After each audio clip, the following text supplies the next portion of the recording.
आज पर्युषण महापर्व का छठा दिवस हमें प्रेरणा दे रहा है कि अपने सारे पापों को मिटाकर तप साधना में आप आ जाइए। 12 प्रकार के जो तप है, 6 प्रकार के आभ्यंतर तप और 6 प्रकार के बाह्य तप। तो जो हम कोई भी तप को अगर जीवन में अपना लेंगे, चाहे बाह्य तप चाहे आभ्यंतर तप, एक भी तप अगर जीवन में लगातार अपना लिया तो हमारा जीवन उत्तरोत्तर आगे बढ़ता चला जाएगा। लेकिन चाहिए हमें कुछ करने की। अगर हम हाथ पे हाथ धरे बैठे रहेंगे और कुछ भी प्रयास नहीं करेंगे, खीर बनी पड़ी हो तो वो अपने आप मुंह में नहीं डलेगी। जब तक आप अपने हाथों से उठाकर अपने मुंह में नहीं डालेंगे, आपको प्रयास करना पड़ेगा। जब तक हम जीवन में आगे बढ़ने के लिए प्रयास नहीं करेंगे तो हमारा जीवन आगे गतिमान नहीं होगा। हमें हमारी मंजिल पे पहुंचने के लिए हमें रास्ता तो चुनना ही पड़ेगा, चाहे वो रास्ता कठिन हो या सरल हो। प्रभु ने हमें बहुत सारे मार्ग दिए, सरल मार्ग भी दिए, कठिन मार्ग भी दिए, लेकिन चलना आपको है। कौन सा मार्ग लेना है, कौन सा मार्ग चुनना है आपको अपने लक्ष्य पर पहुंचने के लिए, तो वो आपके हाथ पर निर्भर करता है, आपके ऊपर निर्भर करता है। प्रभु ने भी अपने कदम आगे बढ़ाए, अपना लक्ष्य प्राप्त करने के लिए मार्ग चुना उन्होंने भी। उनकी भी जीवन यात्रा चलती आ रही है, भवों भवों से चलती हुई यात्रा आकर एक दिन विराम करती है, विराम लेती है और अपनी मंजिल पर पहुंचती है। तो कल तक हमने प्रभु महावीर का पूरे जीवन का वृतांत सुना और प्रभु को मोक्ष हुआ। इस तरह से सारे 24 तीर्थंकर भगवान का वर्णन इस शास्त्र के अनुसार आता है, लेकिन सबका वर्णन थोड़ा थोड़ा है, शॉर्ट में सबका वर्णन दिया है। प्रभु महावीर का ही विस्तार से वर्णन दिया गया है। ये शास्त्र हमारा प्रभु महावीर के ही जीवन से आधारित है। तो बाकी सब तीर्थंकरों का भी वर्णन आता है, थोड़ा थोड़ा उनका वर्णन आता है। आज हम पढ़ेंगे जो थोड़ा सा वर्णन सारे तीर्थंकरों का आता है, उसका हम वर्णन करेंगे।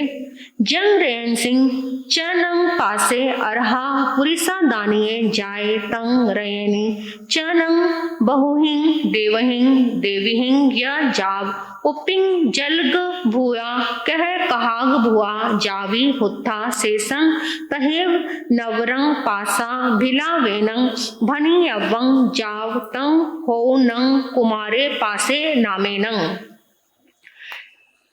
जिस रात्रि में वामा देवी, माता वामा देवी पार्श्वनाथ भगवान की माँ, वो सोई हुई थी एकदम अंधेरी रात्रि में, अपनी शैया पर सोई हुई थी जब वो शिशु गर्भ में प्रवेश किया। इसी तरीके से माँ ने 14 स्वप्न देखे। ऐसे ही सब तीर्थंकरों का वृत्तांत है।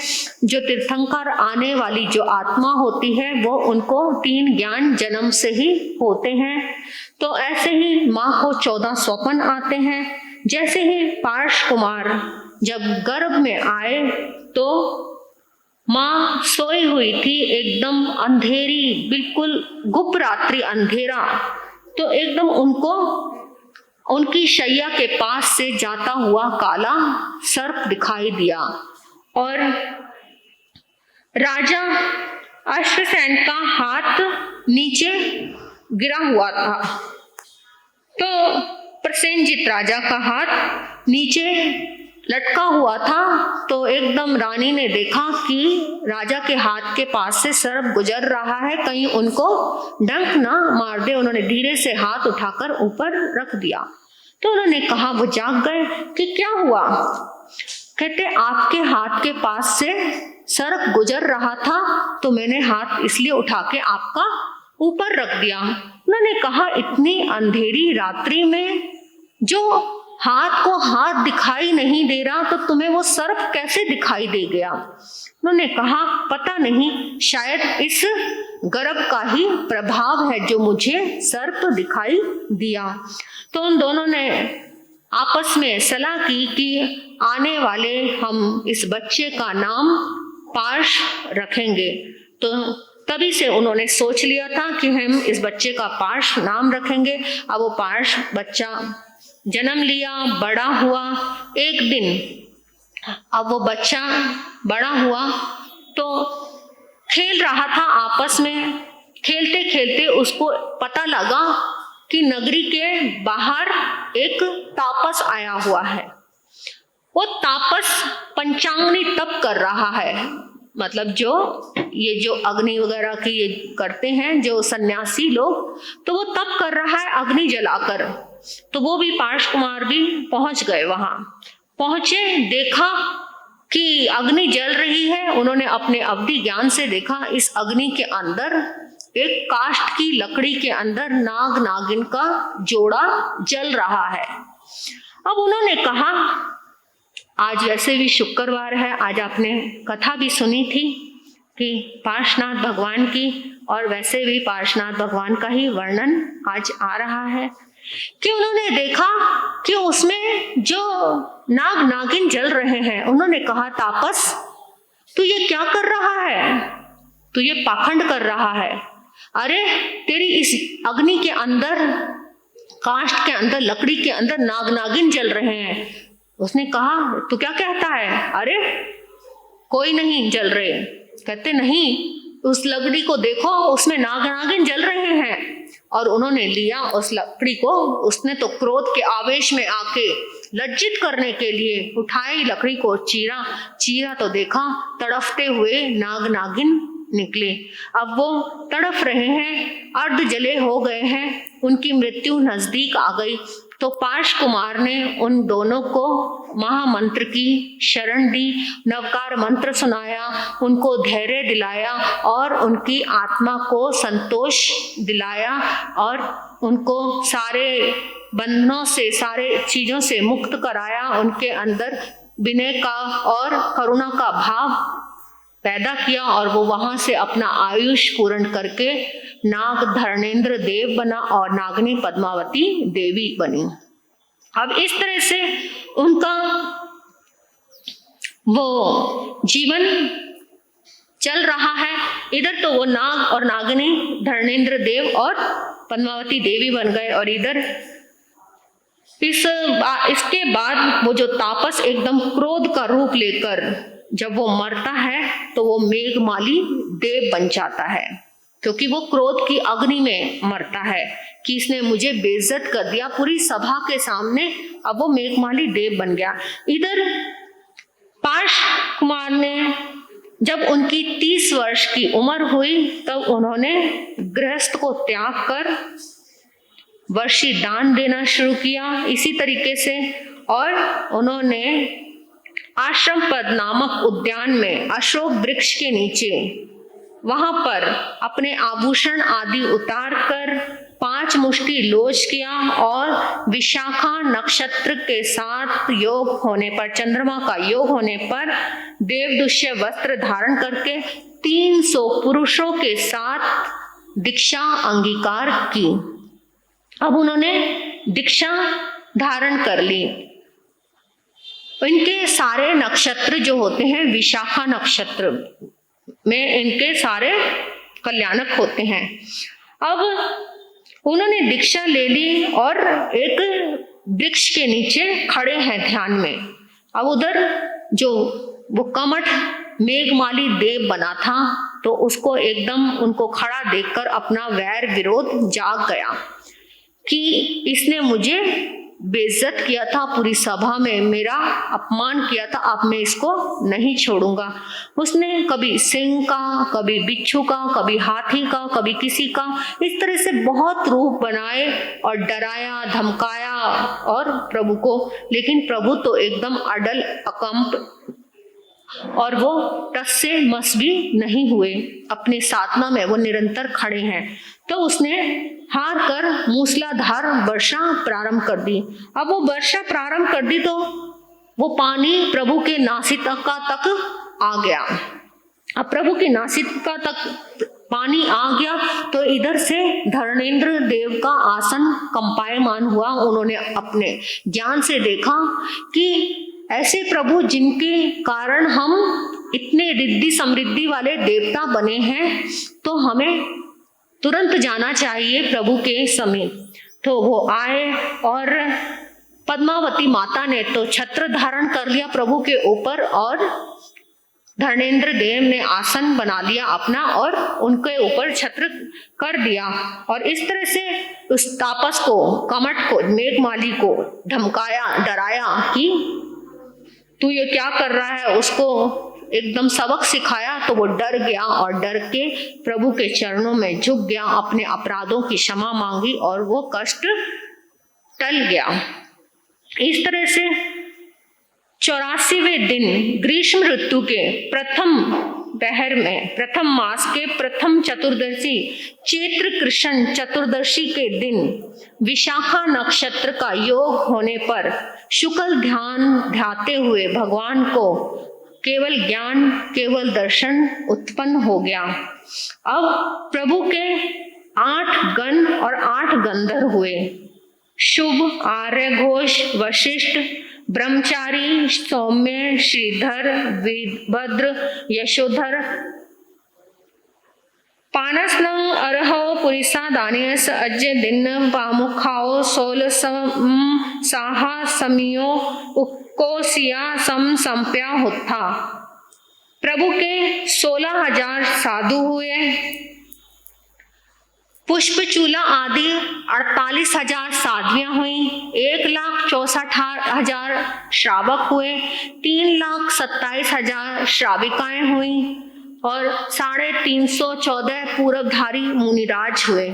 1400 अवधि ज्ञानी, 1000 केवल ज्ञानी, 1100 वैक्रिय लब्धि धारक, 600 ऋजुमती मन प्रयोज्ञानी, 750 विपुलमती मन प्रयोज्ञानी और 600 वादी हुए। भगवान के द्वारा दीक्षित हुए 1000 मुनिराज सिद्ध हुए और 2000 साध्वियां सिद्ध हुई। इस तरह से 12 मुनिराज 5 अनुत्तर विमान में देव के रूप में विराजमान हुए। पार्श्वनाथ भगवान केवल ज्ञान उत्पन्न होने के 3 वर्ष बाद मुक्ति का मार्ग शुरू हुआ। उनके केवल ज्ञान के 3 वर्ष के बाद जाके मुक्ति का मार्ग शुरू हुआ। फिर 30 वर्ष तक तो प्रभु गृहस्थ अवस्था का पालन किया, 83 दिन छद्मावस्था में रहे, 83 कम 70 वर्ष केवली पर्याय का पालन किया, 100 वर्ष का सर्वायुष पालकर समय शिखर पर्वत के ऊपर 33 अन्य साधुओं के साथ 1 महीने का चौविहार अनशन करके विशाखा नक्षत्र में चंद्र का योग आने पर दिन के प्रथम पहर में दोनों बाजुओं को फैलाकर कायोत्सर्ग की अवस्था में प्रभु निर्वाण को प्राप्त हुए। बोलिए पार्श्वनाथ भगवान की जय। पासस नंग अरहो जाप सब दुखिनस द्वार सवा सवाइंग विकंताइंग तेस समस नंग अयंग तिसइंग असवंचरे काले गच्छई। इस तरह से पार्श्वनाथ भगवान ने 250 वर्ष तक अपने जीवन का पालन किया। अब आते हैं तेनंग कालेनंग तेनंग समनेनंग अरहा अरिष्टनेमि पंच चित्ते होता तंग जहाँ चित्ताहिंग चुए चैता गब्भंग बकंते तहेव उखेवो जाब चित्ताहिंग परे निबुए। अरिष्टनेमि भगवान के 5 कल्याणक हुए, जो सारे कल्याणक चित्रा नक्षत्र में हुए। जब माता के गर्भ में च्यवन करके आए, जन्म हुआ, दीक्षा ग्रहण की, केवल ज्ञान हुआ और मोक्ष में पधारे। ये पांचों कल्याणक चित्रा नक्षत्र में हुए। अरिष्टनेमि भगवान कार्तिक कृष्ण 12 के दिन 32 सागरोपम की आयु को लेकर शोरपुरी नगर में समुद्र विजय राजा के शिवा देवी नामक रानी की कोख से उन्होंने जन्म लिया। जब प्रभु गर्भ में थे तब उनकी माता को रिष्ट नाम का कोई रतन था।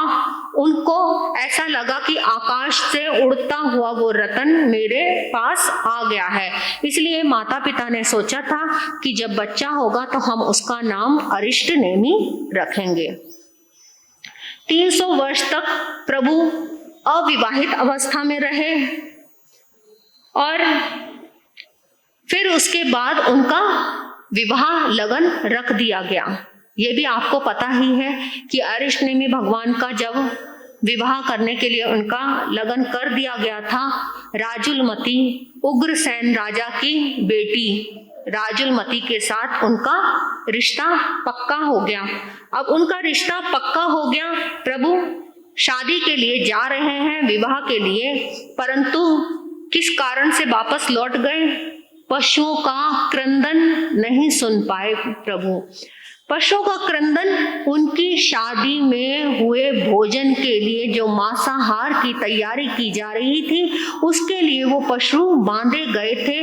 वो वहां से जो पशुओं की चित्कार सुनी, उन्होंने पता लगा कि ये मेरी शादी के भोजन के लिए इन पशुओं को मारा जाएगा और इनका भोजन किया जाएगा। तो उन्होंने कहा सिर्फ एक शादी के कारण इतने जीवों की हत्या, तो मेरी शादी किस लिए? तो उन्होंने अपना मन मोड़ लिया और उनको वहीं से वैराग हो गया और वो वापस अपने घर ना जाकर वहीं से कहाँ पहुंच गए? गिरनार प्रभु पहुंच गए और वहां पर प्रभु ने दीक्षा धारण की। शुक्ल छठ के दिन उत्तरपुरा नामक पालकी में बैठकर द्वारिका नगरी के मध्य से निकलकर रेवतक नामक उद्यान में अशोक वृक्ष के नीचे अपने आभूषणों का त्याग किया, पंचमुष्टि लोज की और चित्रा नक्षत्र का योग हुआ, तब उन्होंने दीक्षा अंगीकार कर ली। अरिष्टनेमि भगवान गिरनार पर्वत के शिखर पर वेतस वृक्ष के नीचे चित्रा नक्षत्र के योग में ही उनको वहीं पर केवल ज्ञान, केवल दर्शन हुआ और उनके 18 गण और 18 ही गंधर्व हुए। 18,000 साधु और 40,000 साध्वियां हुई। 1,69,000 श्रावकों की संख्या, 3,36,000 महासुव्रता आदि श्राविकाओं की संख्या, 14 पूरबधारी मुनिराज हुए, 1500 अवधि ज्ञानी, 1500 केवल ज्ञानी, 1500 वैक्रिय लब्धि वाले, 1000 विपुलमती मन प्रयव ज्ञानी, 800 वादी, 1600 अनुत्तर विमान में उत्पन्न होने वाले मुनिराज और भगवान के 1500 साधु और 3000 साध्वियां मोक्ष में पधारे।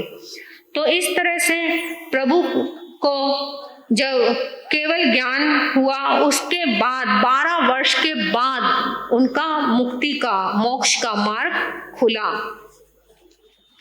अरिष्टनेमि भगवान 300 वर्ष तक तो कुमार अवस्था में रहे, 54 अहोरात्रि छद्मस्त अवस्था में संयम पाला, 54 दिन कम 700 वर्ष तक केवली पर्याय को पाला, पूरे 700 वर्ष तक साधु पर्याय पाला, 1000 वर्ष आयुष का उपभोग करके आषाढ़ शुक्ल अष्टमी के दिन गिरनार पर्वत के शिखर पर 536 अनगारों के साथ चौविहार करके चित्रा नक्षत्र में जब चंद्रमा का योग हो रहा था, मध्य रात्रि के समय प्रभु ने निर्वाण को प्राप्त किया। बोले अरिष्टनेमि भगवान की जय। नमिस नंग अरहो काल गयस जाव सब दुख पहिनस पंच पा वासय सह साइं चौरा साइं चा वासह साइं नव वासह साइं विकतनाइं दसमस या वायसयस अयं असी इमे सवं छरे काले गच्छई। अब नेमिनाथ भगवान के निर्वाण के बाद 5,84,980वां बस चल रहा था, तब अरिष्टनेमि भगवान स्वामी मोक्ष को पधारे। अब ये सब शॉर्ट में थोड़ा थोड़ा बताया गया है सबका। और फिर मुनि सुब्रत भगवान निर्वाण को पधारे तो उनके 11,84,980वें वर्ष के में नेमिनाथ भगवान के 6 लाख वर्ष पहले मुनि सुब्रत भगवान मोक्ष को पधारे। मल्लीनाथ स्वामी के निर्वाण पधारने के पश्चात 65,84,980वें वर्ष में मुनि सुब्रत स्वामी 54 लाख वर्ष पहले मल्लीनाथ स्वामी मोक्ष में पधारे। अरेनाथ स्वामी के मोक्ष पधारने के पश्चात 1000 करोड़ वर्षों के व्यतीत हो जाने पर मल्लीनाथ जी से 1000 करोड़ वर्ष पहले अरेनाथ जी मोक्ष में पधारे। कुंथुनाथ स्वामी के निर्वाण में पधारने के पश्चात अरेनाथ से 1000 करोड़ वर्ष कम एक पल्योपम के चौथाई भाग से पहले कुंथुनाथ जी मोक्ष में पधारे। शांतिनाथ स्वामी के निर्वाण पधारने के पश्चात कुंतुनाथ जी अर्ध पल्योपम पूर्व शांतिनाथ जी मोक्ष में पधारे। शांतिनाथ जी से पौन पल्योपम कम 3 सागरोपम पहले धर्मनाथ जी मोक्ष में पधारे। धर्मनाथ जी से 7 सागरोपम पहले श्री अनंतनाथ जी मोक्ष में पधारे। अनंतनाथ जी से 9 सागरोपम पूर्व विमलनाथ जी मोक्ष में पधारे। विमलनाथ जी से 30 सागरोपम पहले वासुपूज्य जी मोक्ष में पधारे। वासुपूज्य जी से 54 सागरोपम पहले श्रेयांसनाथ जी मोक्ष में पधारे। श्रेयांसनाथ जी से 100 सागरोपम से कुछ कम 1 करोड़ सागरोपम पहले शीतलनाथ जी मोक्ष में पधारे। शीतलनाथ जी से 9 करोड़ सागरोपम पहले सुविधिनाथ जी मोक्ष में पधारे। सुविधिनाथ जी से 90 करोड़ सागरोपम पहले चंद्र प्रभु जी मोक्ष में पधारे। चंद्र प्रभु जी से 900 करोड़ सागरोपम पहले सुपार्शनाथ जी मोक्ष में पधारे। सुपार्शनाथ जी से 9000 करोड़ सागरोपम पहले पद्म प्रभु जी मोक्ष में पधारे। पद्म प्रभु जी से 90,000 करोड़ सागरोपम पहले सुमतिनाथ जी मोक्ष में पधारे। सुमतिनाथ जी से 900 लाख करोड़ सागरोपम पहले अभिनंदन प्रभु जी मोक्ष में पधारे। अभिनंदन स्वामी से 10 लाख करोड़ सागरोपम पहले संभवनाथ जी मोक्ष में पधारे। संभवनाथ जी से 30 लाख करोड़ सागरोपम पहले अजितनाथ जी मोक्ष में पधारे। अजितनाथ जी से 50 लाख करोड़ सागरोपम पहले ऋषभ देव स्वामी भगवान मोक्ष में पधारे। तो ये था सब 24 तीर्थंकरों के। बाकी के हमने थोड़े लिए, प्रभु भगवान महावीर स्वामी का तो विस्तार से वर्णन है, लेकिन बाकी सबका शॉर्ट वर्णन आता है। तो इस तरह से सभी 24 तीर्थंकर भगवान को हमारा वंदन है। बोलिए 24 तीर्थंकर भगवान की जय। तेनंग कालेनंग तेनंग सम्मेनंग उसवे अरहा कोसलिए चौ उत्तरा साड़े अभय पंचमे हत्था तंग चाहा उत्तरा साड़ा हिंग चुए चैता गब्बंग बकंते जाव अभी इया परी निबुए। ऋषभ देव भगवान के 4 कल्याणक हुए और 4 कल्याणक एक ही नक्षत्र में हुआ। एक 5वां कल्याणक उनका अलग नक्षत्र में हुआ। उनका 5वां कल्याणक हुआ था अभिजीत नक्षत्र में। बाकी 4 कल्याणक हुए थे उनके उत्तराषाढ़ा नक्षत्र में। जो च्यवन कल्याणक, जन्म कल्याणक, दीक्षा कल्याणक और केवल ज्ञान कल्याणक, ये तो हुए उनके उत्तराषाढ़ा नक्षत्र में। और जो उनका हुआ निर्वाण कल्याणक वो हुआ अभिजीत नक्षत्र में। उसवे नंग अरहा कोसलिए तिन्ना नो वगए आवी हुत्ता तंग जहाँ चई सामी ती जाये जाव सुविने पासई तंग जहाँ गए बसहा गाहा सवंग तहेव नवरंग पड़मंग उसवंग मुहेनंग अइत पासायंग सेसा ओ गयंग नाभि कुल गरस साहई सुविना पाड़गा नथी नाभि कुल गिरी संयमे वाग रही। ऋषभदेव भगवान जब मरुदेवी माता को 14 सोपान आए, उसी तरीके से सब माताओं को 14 सोपान आते हैं, ऐसे ही मरुदेवी माता को भी 14 सोपान आए। उनको सबसे पहले वृषभ मतलब बैल वो दिखाई दिया। प्रभु की माता को सबसे पहले सिंह का सोपान आया था, उनको वृषभ दिखाई दिया था। तो और नाभि कुलकर उनके पिता उनसे ही उन्होंने स्वप्न का फल पूछा। उन्होंने बताया ये शुभ मंगलकारी हैं और शुभ फल देने वाले हैं, ऐसे तुम सुंदर पुत्र को जन्म दोगी। तो तुमने सबसे पहले वृषभ देखा है, तो हम अपने पुत्र का नाम ऋषभ देव रखेंगे। तो फिर इसी तरह से 56 दिशा कुमारियां आई, जन्मोत्सव मनाया गया और सब बहुत ही खुश हैं। अब काश्यप गोत्रीय कोसलिक अरिहंत भगवान ऋषभदेव स्वामी के 5 नाम कहे जाते हैं, उनके 5 नाम आते हैं। सबसे पहला नाम ऋषभ, दूसरा प्रथम राजा, क्योंकि वो पहले राजा हुए, इस उत्तरपनी काल के पहले राजा हुए। प्रथम भिक्षाचर, पहला भिक्षा लेने वाले साधु पहले वही हुए, इसलिए प्रथम भिक्षाचर। और जिन केवली, पहले केवली हुए वो, तो इसलिए जिन केवली। और पहले ही तीर्थंकर हुए, इसलिए प्रथम तीर्थंकर। इनको 5 नामों से जाना जाता है।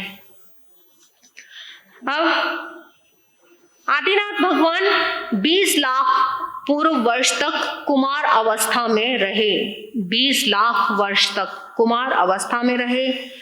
63 लाख पूर्व वर्ष उन्होंने राज्य किया, 63 लाख पूर्व वर्ष तक उन्होंने राज्य किया। और 72 पुरुषों को 72 कलाएं और स्त्रियों को 64 कलाएं सिखाई, क्योंकि उस समय कौन सा युग चल रहा था? युगलियों का युग चल रहा था। तो उनकी इच्छाएं कैसे पूरी होती थी? कल्प वृक्षों के द्वारा।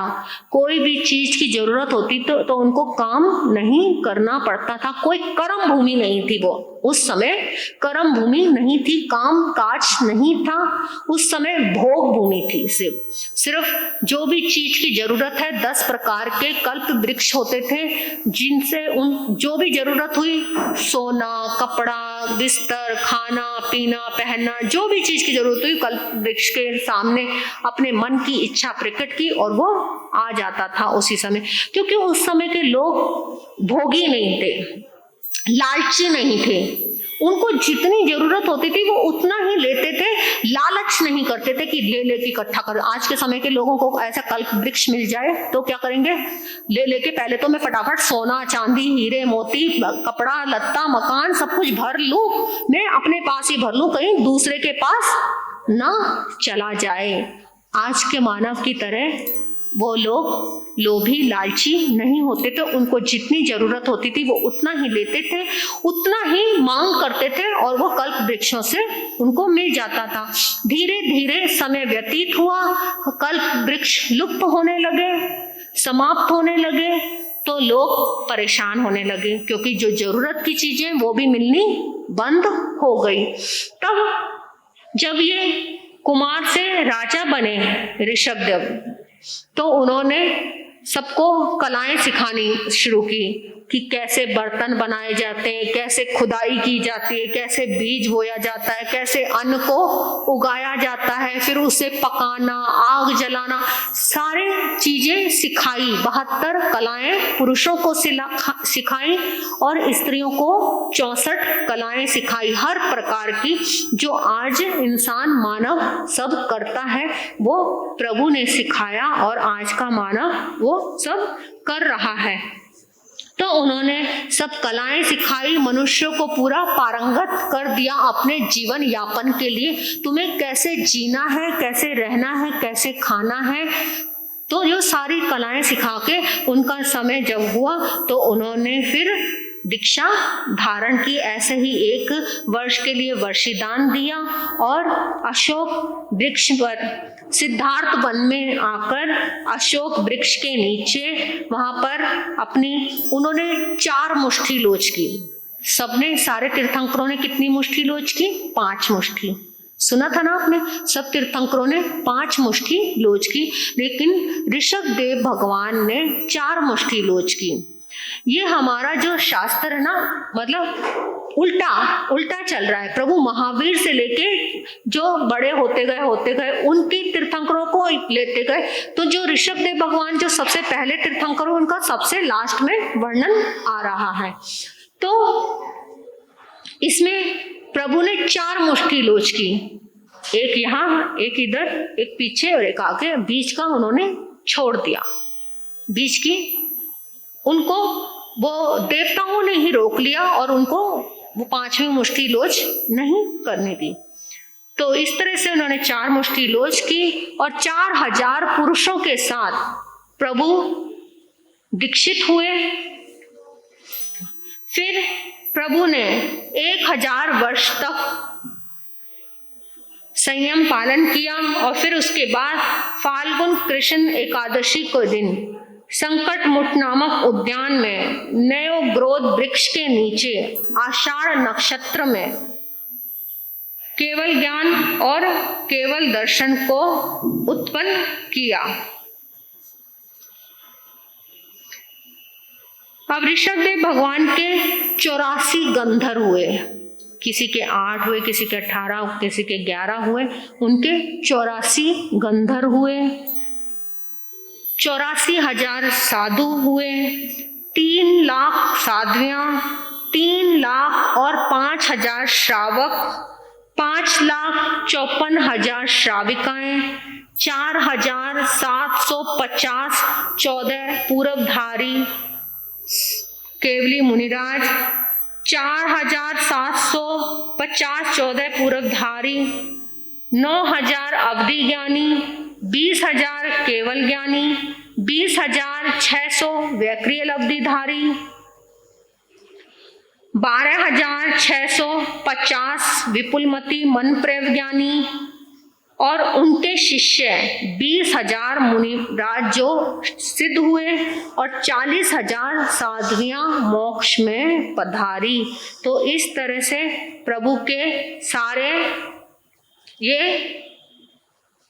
महापुरुषों का वर्णन है। फिर इस तरह से प्रभु को केवल ज्ञान उत्पन्न हुआ। अंतर मुहूर्त में, सिर्फ एक अंतर मुहूर्त में ही प्रभु को केवल ज्ञान, दीक्षा लेने के अंतर मुहूर्त में ही प्रभु को केवल ज्ञान हो गया। और मोक्ष का दरवाजा खोलने वाली प्रभु की माता मरुदेवी माता जो सबसे पहले मोक्ष में पधारी।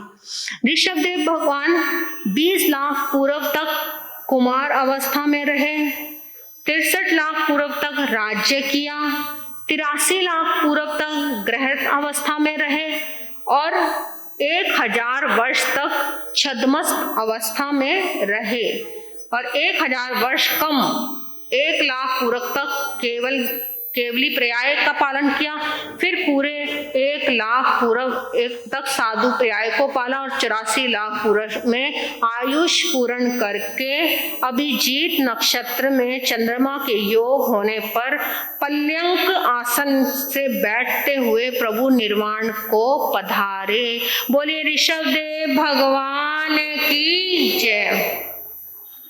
अब प्रभु को निर्वाण के पधारने के पश्चात 3 वर्ष और 8.5 मास जब व्यतीत हो गए, तब 3 वर्ष 8.5 मास 42,000 वर्ष कम 1 करोड़ा करोड़ी सागरोपम बीत जाने पर, मतलब ये समय बता रहे हैं प्रभु महावीर और प्रभु ऋषभदेव भगवान के बीच में जो उनके निर्वाण का समय है वो बता रहे हैं कि ऋषभदेव भगवान के निर्वाण होने के बाद 3 वर्ष और 8.5 मास जब व्यतीत हो गए, तब 3 वर्ष 8.5 मास 42,000 वर्ष कम 1 करोड़ा करोड़ी सागरोपम बीत जाने पर श्रवण भगवान महावीर स्वामी निर्माण को पधारे। तो ये सारा उनका समय है, उनके बीच में जो इतना समय व्यतीत हुआ उनके निर्वाण के बाद उनका, कैसी ये एक पीढ़ी दर पीढ़ी। देखो, जब भगवान ऋषभ देव भगवान थे, जब वो साधु बने थे, तब उनका पौत्र ये भगवान महावीर स्वामी उनके पड़पोत्र के रूप में, पौत्र के रूप में जन्म लिया था उन्होंने, मरीचि बन के। और फिर उतने वर्षों के बाद जाके उनका वो महावीर की आत्माएं और निर्वाण को प्राप्त किया। कितना समय जो प्रभु का बीता, वो उन्होंने इतना भव, इतने 27 भव किए उन्होंने, 25 भव हुए, 25 भव। ऋषभ देव भगवान के समय में उनका तीसरा भव था मरीचि का, जब वो महावीर की चेतना, और तब उन्होंने जाके निर्वाण को प्राप्त किया इतने 25 भवों के बाद। तो वो इतने समय में जाकर उन्होंने ये 25 भव किए, इतने वर्षों तक, इतने सागरोपम, कितने सागरोपम बीते, 1 करोड़ा करोड़ी सागरोपम, जो ये समय व्यतीत किया उस चेतना ने, और वो जाके चेतना निर्वाण को प्राप्त हुई। और ये पुस्तक का निर्वाण कहते हैं कि प्रभु के वीर निर्वाण से 980 वर्ष बाद इस पुस्तक का प्रारंभ हुआ, ये पुस्तक लिखी गई। अब इसमें गंधर्वों का वर्णन आ रहा है कि गंधर्व हुए, कौन कौन से गंधर्व हुए। प्रभु महावीर के ही गंधर्वों की का वो है बस इसमें। तेनंग कालेनंग तेनंग समनेनंग समनस भगव महावीरस नवगना इकारस गणहथा हरा हुत्था। उस काल, उस समय श्रवण भगवान महावीर स्वामी के 9 गण और 11 गंधर्व हुए। अब किसी ने पूछा कि भगवान के 9 गण और 11 गंधर्व क्यों हुए? तब बताया गया कि जो जिनेश्वरों को जितने गण हुए उतने गंधर्व कहे गए हैं। भगवान महावीर के 9 गण और 11 गंधर्व क्यों हुए? भगवान महावीर के ज्येष्ठ शिष्य गौतम, गोत्रीय इंद्रभूति, और उनके भाई अग्निभूति, और उनके छोटे भाई वायुभूति, स्थविर, अभिव्यक्त स्वामी, अग्नि वेशायन, मंडित, मौर्य पुत्र, अकंपित, अचल भ्राता, मितारे जी, प्रभास जी। ये एक ही वाचना थी, इन सबकी एक जैसी वाचना।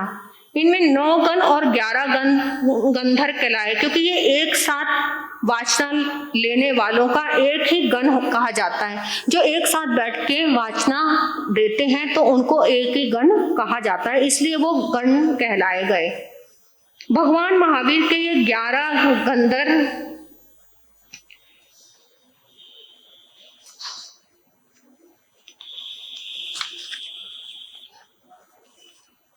प्रभु महावीर के निर्वाण के पहुंचने के बाद जो उनके जो 11 गंधर्व हैं, वो सारे 9 गंधर्व तो प्रभु के निर्वाण से पहले ही मोक्ष में चले गए थे, लेकिन 2 गंधर्व बचे थे। कौन कौन से?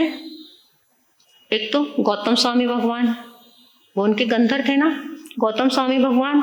और पाठ पर कौन विराजमान हुए थे? सुधर्मा स्वामी, और वो भी प्रभु के गंधर्व थे। ये 2 गंधर्व प्रभु के बचे थे, बाकी प्रभु के सामने ही मोक्ष में पधार गए थे। तो सुधर्मा स्वामी को पाठ सौंपा गया, गौतम स्वामी केवली हो गए। जब प्रभु निर्वाण को पहुंचे तो गौतम स्वामी केवली हो गए, और जो केवली हो जाता है वो पाठ को नहीं संभाल सकता, क्योंकि जब वो पाठ पे बैठेगा तो वो ये नहीं कहेगा कि प्रभु ने ऐसा फरमाया, क्योंकि वो खुद सब कुछ देख रहा है, सारा कुछ जान रहा है। उसके आगे तो ये सारी चीज बिल्कुल स्पष्ट है, जैसे मैं आपको देख रही हूँ, आप मुझे देख रहे हैं, उनके सामने सारी दुनिया ऐसे स्पष्ट है। तो जो केवली हो जाता है वो पाठ पर बैठकर वो ये नहीं कह सकता कि प्रभु ने ऐसा फरमाया, क्योंकि वो स्वयं सब कुछ देख रहा है। इसलिए सुधर्मा स्वामी को पाठ पर बिठाया गया। और फिर सुधर्मा स्वामी के शिष्य, उनके शिष्य जम्बू स्वामी, उनके बाद जब उनको निर्वाण हुआ तो फिर जम्बू स्वामी बैठे, फिर उनके शिष्य आर्य प्रभव स्वामी बैठे, फिर उधर उनके शिष्य संभव स्वामी, फिर उनके शिष्य उन्होंने संभाला यशोभद्र स्वामी। फिर यशोभद्र जी के 2 शिष्य हुए, संभूति विजय और आर्य भद्रबाहु। फिर आर्य संभूति विजय जी के भी 2 शिष्य हुए, स्थूली भद्र और प्रभव स्वामी। तो आगे से आगे वो पाठ को संभालते गए। इसमें से जो जम्बू स्वामी तक तो चरम केवली हुए, उसके बाद बाकी सब श्रुत केवली हुए, ज्ञान प्राप्त किया, लेकिन 14 पूरब तक ज्ञान प्राप्त नहीं हुआ। जम्बू स्वामी के बाद मोक्ष का दरवाजा बंद हो गया। फिर उनके शिष्य हुए प्रभव स्वामी, संभव स्वामी, यशोभद्र स्वामी, संभूत विजय जी और स्थूली भद्र। यह 6 श्रुत केवली हुए। स्थूली भद्र जी के 2 शिष्य हुए, आर्य महागिरी और आर्य सुहस्ती। सुहस्ती जी के भी 2 शिष्य हुए, सुस्थित और लतवीर, और उनके हुए सुप्रतिबद्ध और स्थविर। आगे से आगे श्रृंखला चलती गई। ये सारे गंधर्वों की श्रृंखला को बताया हुआ है। फिर आर्य यशोभद्र स्वामी के आगे स्थिरावली इस प्रकार कही जाती है। यशोभद्र स्वामी के 2 शिष्य भद्रबाहु स्वामी और आर्य संभूति विजय स्वामी। फिर उनके आगे आर्य सुहस्ती के 12 शिष्य हुए, रोहण, यशभद्र, मेघ, कामार्दी, सुस्थित, सुप्रतिबद्ध, रक्षित, रोहगुप्त, ऋषिगुप्त, श्रीगुप्त, ब्रह्मगुप्त, सोमगुप्त। ये 12 उनके शिष्य हुए। तो इस तरह से ये सारी गंधरावली बताई गई है। आगे से आगे शिष्यों की ही सारी गणना दी हुई है, जो अगर हम इनको याद रखें तो हमें कुछ भी याद रहने वाला नहीं है कि हमें कौन से किनके शिष्य हुए। तो ये सब आपने सारी गंधरावली सुनी है। सारे गंधर्वों को मैं नमन करती हूँ, वंदन करती हूँ। सभी गंधर्व भगवंतों को मेरा नमन, मेरा वंदन। अब आगे ये आएगी स्थिरावली, और ये फिर उसके बाद समाचारी आएगी। पयुषण समाचारी क्यों हुई, तो ये हम कल सुनेंगे ये समाचारी के विषय में। मैं अभी आपको थोड़ा सा प्रभु महावीर का जो भव है, कौन सा भव, कल कौन सा सुना था आपने?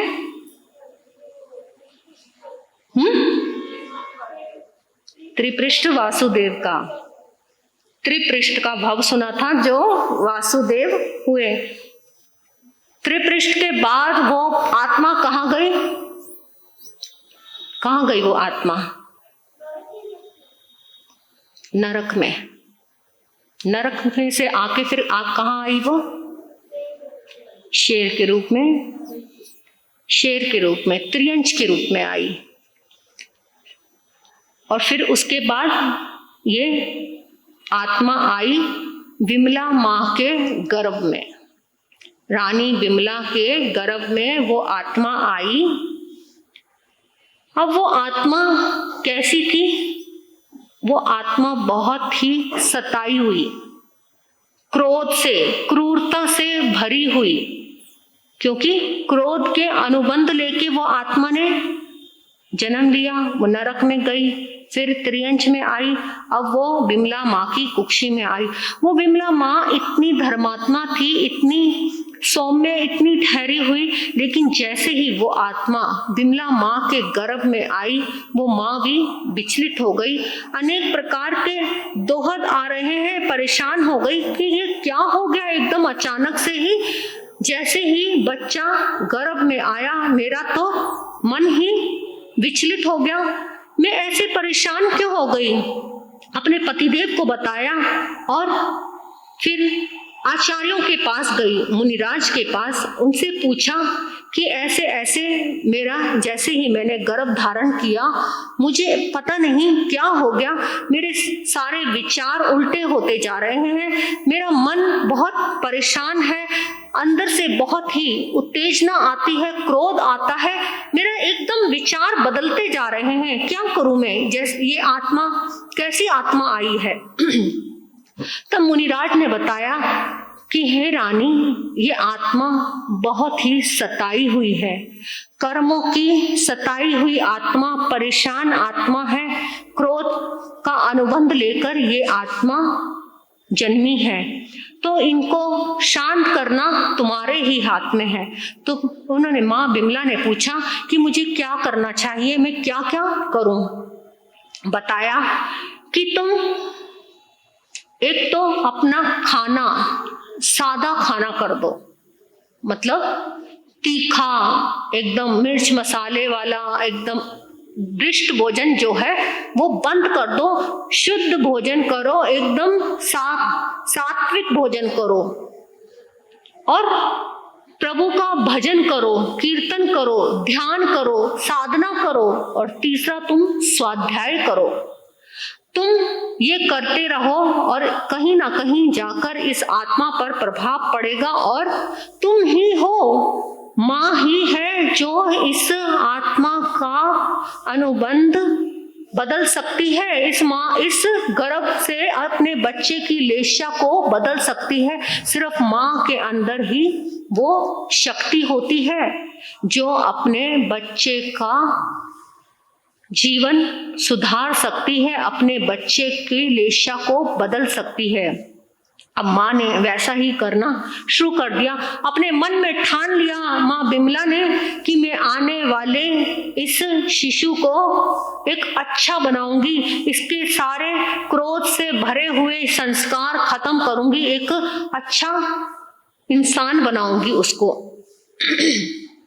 अब धीरे धीरे माँ अच्छे से अपने गर्भ का पालन कर रही है, सात्विक भोजन करती है, भूमि पर शयन करती है और धर्म ध्यान करती है, स्वाध्याय करती है, हर समय अपने आप को प्रभु चिंतन में ही लगाए रखती है। समय व्यतीत हो रहा है। राजा ने भी वैसी ही प्रेरणा रानी को दी कि तुम पूरी तरीके से अपना ध्यान धर्म के प्रति जोड़ लो।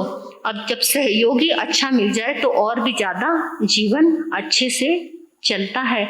तो राजा ने भी पूरा साथ दिया रानी का कि तुम अच्छे से अपने गर्भ का पालन करो।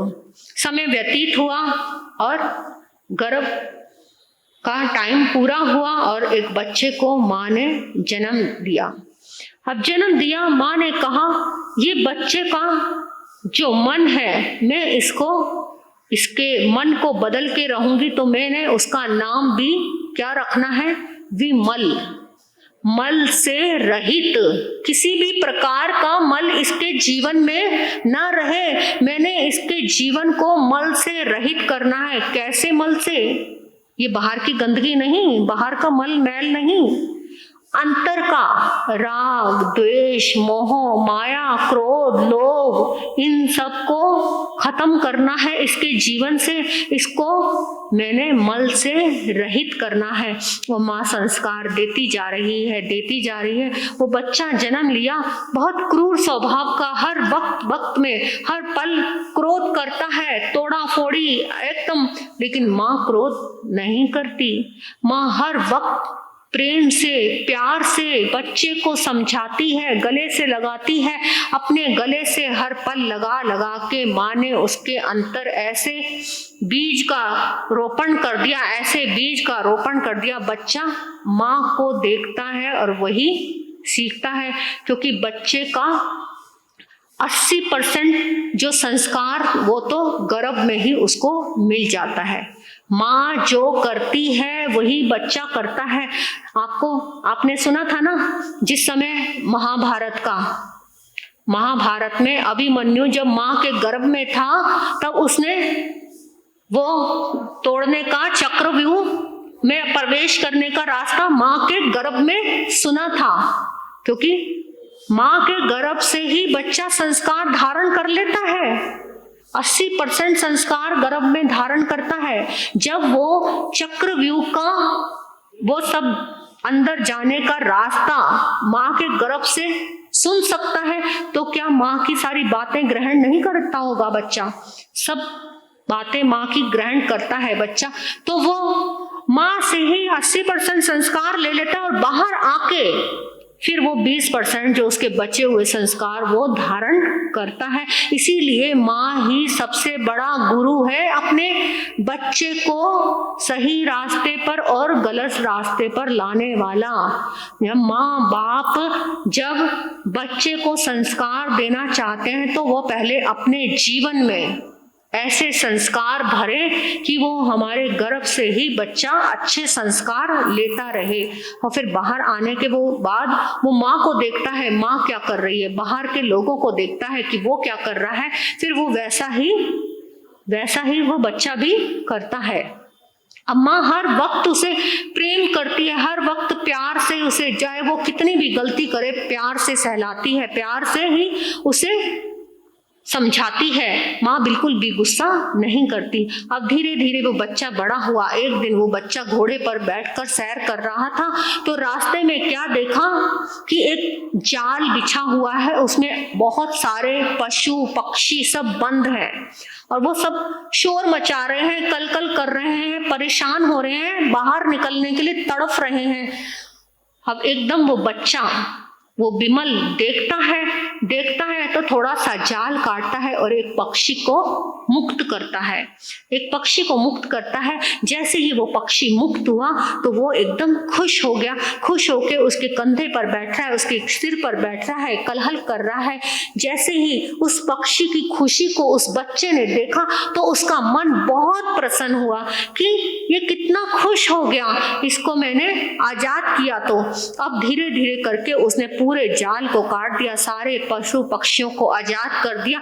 जब सारे पशु पक्षी आजाद हो गए तो सारे पशु पक्षी बहुत खुश हो गए। कोई पक्षी उसके कंधे पे बैठ रहा है, कोई सर पे बैठ रहा है, कोई हाथ पे बैठ रहा है, एकदम खुशी से कि ये हमारा रक्षक है। तो सारे पशु भी ऐसे ही प्रेम कर रहे हैं। उनके प्रेम को देखकर उसके अंदर भी इतना खुशी का सैलाब उमड़ पड़ा, वो खुश हो गया। तो कहते हैं कि उसी दिन से उसके जीवन की लेशा बदल गई और वो ये खुशी को लेकर अपनी माँ के पास आया, माँ को सारी बात बताई कि इस तरह से आज मैंने सारे पक्षियों को मुक्त किया। वो बहुत खुश थे और उस बच्चे का भी आनंद देख के माँ को लगा कि आज सही अर्थों में मेरे बेटे का जीवन बदल गया है, आज ये सचमुच में पापों से मुक्त हो गया है। जो एक संत नहीं कर पाए, विश्वभूति के जीवन में उनको गुरु मिले थे संभूति विजय जी, उन्होंने बहुत समझाया था, बहुत कुछ सिखाया था, लेकिन फिर भी उनके जीवन को नहीं बदल पाए। पर माँ ने उनके जीवन को बदल दिया। तो माँ सबसे बड़ा गुरु होता है, बच्चे के जीवन को बदलने वाला। एक आपने सुना था ना कि अर्णक एक कथा आती है ना अर्णक की, तो अर्णक साधु वेश में था लेकिन अपने पद से विचलित हो गया था और गणिका के घर में जाकर रह गया था। माँ भी दीक्षित थी और बेटा भी दीक्षित था। जब माँ को पता चला तो माँ बहुत परेशान हुई। माँ को नहीं पता कि बेटा कहाँ गया। माँ गलियों गलियों में भटक रही है, अर्णक अर्णक अर्णक चिल्ला रही है और गली गली में घूम रही है कि मेरा बेटा अर्णक कहाँ है, अर्णक अर्णक आवाजें लगा रही है। वो बेटा तो सिर्फ गणिका के मोह पाश में इतना फंस गया कि उसको कोई भी भान नहीं है। लेकिन जब माँ की आवाज उसके कानों में पहुंची तो एकदम हृदय परिवर्तित हुआ और माँ की आवाज से वापस आ गया और सही रास्ते फिर द्वारा वो उस अपने रास्ते पर चल पड़ा। तो कहते हैं माँ एक ऐसा शस्त्र है, माँ एक ऐसा बीज है जो हमें पार कर सकता है। इसलिए माँ ने उस विमल को बदल डाला, उस चेतना के अंदर बीज बो दिया। अब वो विमल के भव से निकलकर ही वो आत्मा कहाँ पहुँचती है? वो आत्मा पहुँचती है प्रिय मित्र चक्रवर्ती के रूप में। अभी तक आपने सुनते आए वो आत्मा कैसे जन्म ले रही है? एक मनुष्य का, एक देव का, एक मनुष्य का, एक देव का, एक मनुष्य का, एक देव का, और फिर मनुष्य के बाद नरक में गई, त्रियंच में गई, मनुष्य बनी। परंतु मनुष्य से मनुष्य ये आत्मा पहली बार बन रही है। जो विमल का 22वां भव और 23वां भव आता है चक्रवर्ती के रूप में, प्रिय मित्र चक्रवर्ती के रूप में वो आत्मा आएगी। आप सुनेंगे, आपको पता लगेगा कि वो प्रिय मित्र ने अपने जीवन का उद्धार कैसे किया। अब ये विमल ने तो इस कदम रख दिया अपने आगे बढ़ाने के लिए, अपनी मंजिल को पाने के लिए। अब वो आत्मा कैसे अपने जीवन का उद्धार करेगी, सुनेंगे, पता चलेगा। इसी के साथ मैं अपने वक्तव्य को यहीं विराम दूंगी। बोलिए भगवान महावीर स्वामी की जय।